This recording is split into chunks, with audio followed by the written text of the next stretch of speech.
In the stillness of Ashwaubenon's winter mornings, where the snow falls soft and the world holds its breath, I've built a life of quiet routine. My name is Dennis, 52, and my small house on a sleepy street outside Green Bay is my sanctuary, its lawn clipped, its sidewalk cleared, its peace hard-earned. I keep to myself, my days measured by coffee and work, my garage a haven of order where every tool has its place. My Aryan snowblower, red as a cardinal against the snow, is more than a machine. It's a testament to my care, a symbol of my solitary pride. But last August, a new neighbor moved in, his loud truck and louder voice shattering the calm.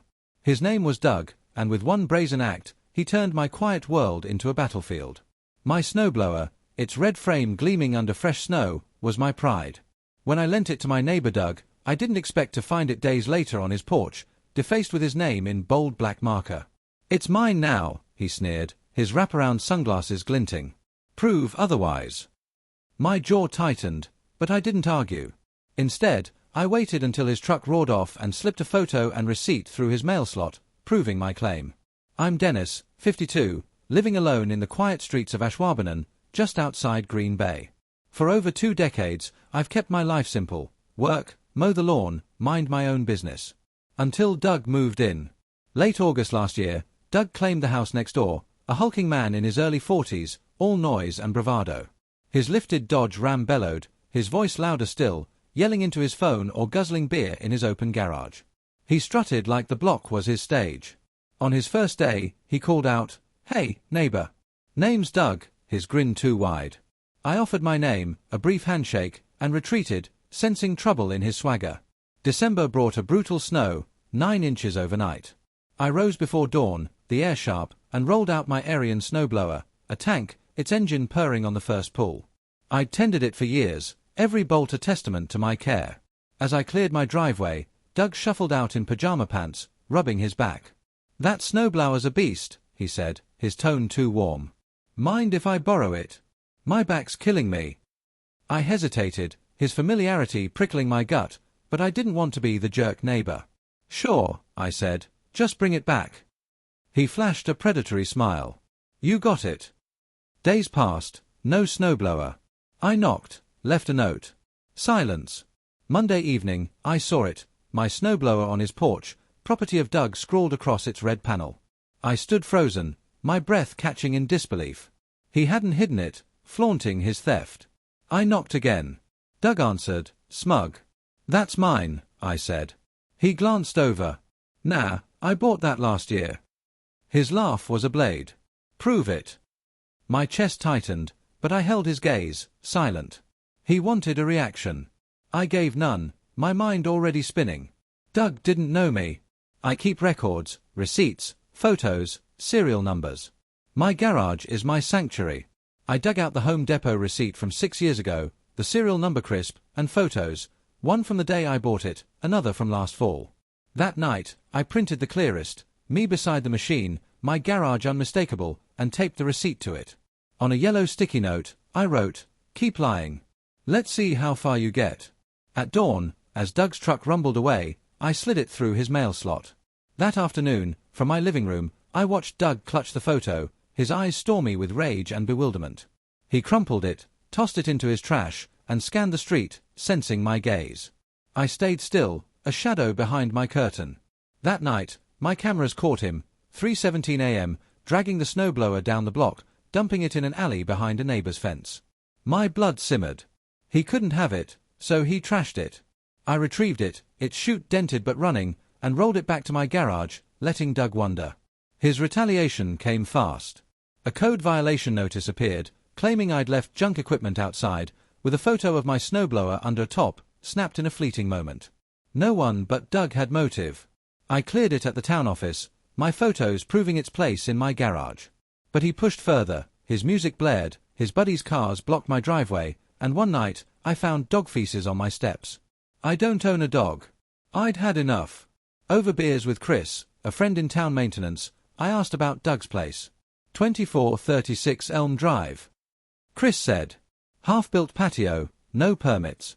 He bragged about wiring his garage himself. Doug had let that slip once, boasting to save money, a serious violation here. A week later, inspectors swarmed Doug's yard, 2 trucks of officials pouring over his property. I watched as he paced, arms flailing, his voice desperate. An orange stop work order bloomed in his window, followed by fines. That night, he pounded on my door. I opened it slowly. "You did this," he spat, pointing to the notice. I shrugged. "You sure? Prove it." His face flushed, a vein pulsing. He stepped closer, but I didn't flinch. Muttering curses, he retreated. Doug's silence wasn't surrender but strategy. One Thursday, halfway through stacking paint cans at the hardware store, my phone buzzed. "Detective Riley, Green Bay PD," a calm voice said. "We need you for questions." Dread seeped in. At the station, in a stark room with flickering light, Riley slid a grainy photo across the table. My snowblower, abandoned in that alley. "Recognize this?" he asked. I nodded. "It's mine. Stolen by Doug. He marked it, ditched it when I proved it." I showed the receipt, time-stamped photos predating Doug's arrival. Riley nodded, taking notes. I offered camera footage, wrote a statement, and left, weary. Doug had tried to frame me. Without records, he might have won. A police cruiser visited Doug's house days later. After that, his facade cracked. One night, I woke to a crack, my mailbox, torn from its post. I cleaned it up, my resolve hardening. I called my lawyer, building a case for theft and harassment with receipts, photos, and videos. Then Chris called. Doug said he owned that truck outright. He's 5 months behind on payments. The lien's active. Doug's construction hustle, unlicensed, unpermitted, was his lifeline. I sent anonymous tips to the state, city, Better Business Bureau, and his lien holder. The net tightened. Mid-March, it unraveled. A yellow tow truck hauled Doug's ram away, no warning. He ran out, yelling, as it vanished. I watched, unseen. The lien holder, tipped off about his unlicensed work, had repossessed it. Inspectors cited his patio's concrete and illegal wiring, slapping him with thousands in fines and orders to demolish and rewire at his cost. By April, Doug was a shadow. His porch light, shattered, stayed dark. The man who'd strutted now shuffled, pale as frost, hands in his pockets, mourning his lost truck.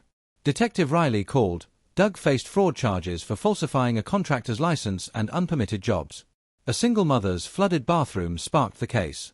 The snowblower was the spark, Doug's lies were the blaze. Yet he clung to spite. A small claim summons accused me of defamation, claiming I cost him his business and truck. I wavered, wondering if my actions tipped into vengeance, but went to court armed, receipts, photos, a timeline. Doug, alone with scribbled notes, rambled, interrupted the judge, and was silenced. His claim was dismissed, his court costs a final blow. Weeks later, a process server sought Doug, a civil lawsuit from his client. By mid-May, a for sale by owner sign sprouted in his overgrown yard, his patio rubble, his tools gone. He vanished in a moving truck before July 4th, no goodbye. I scrubbed his name from my snowblower with acetone, repainting its panel to gleam anew. It sits in my garage, a monument to patience. I didn't scream, didn't fight. I kept receipts, waited, and let truth ruin him. The neighborhood is quiet now, Doug's house empty, its windows dark. The snowblower hums, ready for the next storm, a reminder of a war won with resolve. I've returned to my routine, coffee, work, solitude, but I'm changed. The feud pushed me to a line I hadn't crossed. I wonder if I went too far, but the snowblower, unmarred, tells me I protected my peace, my truth. Some battles are won by enduring, letting lies crush those who wield them.